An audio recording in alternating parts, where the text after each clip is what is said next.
విల్లిపుత్తూరులో ఆండాల్ తల్లి జగజ్జనని లోకమాత శ్రీరంగనాథుడిని తన భర్తగా భావన చేసి రోజుకు ఒక్క పాశురం చొప్పున 30 పాశురములతో ప్రాతకాలంలో శ్రీరంగనాథుణ్ణి అర్చించి పుష్పమాలికలు సమర్పించి పరమాత్మను ప్రసన్నం చేసుకొని ఈ భోగి రోజున పరమాత్ముడితో చేరి భోగములందింది అనేటువంటి కథ. అందుకే ఆండాల్ తల్లి పరమాత్మతో చేరి భోగములు పొందినటువంటి రోజు కాబట్టి భోగి అని పిలుస్తారు.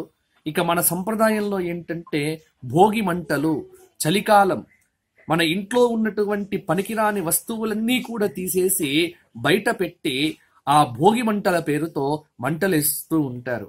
ఇది ఒక చక్కటి సంస్కృతి, ఒక సంప్రదాయం. అనాదిగా సూర్యుడిని, ఎందుకంటే కొత్త పంటలు ఇంటికి వస్తాయి, కొత్త బియ్యం వస్తాయి, ప్రకృతి అంతా చాలా బాగుంటుంది, చలిగా ఉంటుంది వాతావరణం.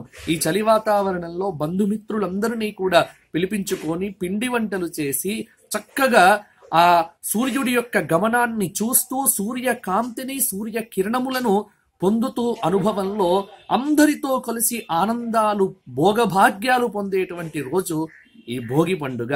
ఎటువంటి భోగి పండుగ మీ జీవితంలో నూతన కాంతులు తీసుకురావాలి అని ఆకాంక్షిస్తూ, గతంలో ఉన్నటువంటిది ఏదైతే పనికిరానిదంతా చెత్త ఉందో మన మనస్సులో కానీ, మన ఇంట్లో కానీ, మన శరీరంలో కానీ అవన్నీ తీసి భోగి మంటల్లో వేసేసి నవీనమైన నూతనమైనటువంటి క్రాంతితో సంక్రాంతి అన్నారు. అంటే నూతనమైనటువంటి కాంతి, నూతనమైనటువంటి గమనము, నూతనమైనటువంటి ఆలోచనలు, నూతనమైనటువంటి ప్రణాళిక. ఇటువంటి ప్రణాళికలతో మీ జీవితం మరింతగా ఉత్తేజితం అయి భగవంతుడి యొక్క పరిపూర్ణ అనుగ్రహంతో మీరందరూ నిత్యము భోగభాగ్యములు పొందాలి, భగవంతుని యొక్క అనుగ్రహము పొందాలి అని భక్తి టీవీ ప్రేక్షకులందరికీ భోగి శుభాకాంక్షలతో స్వస్తి.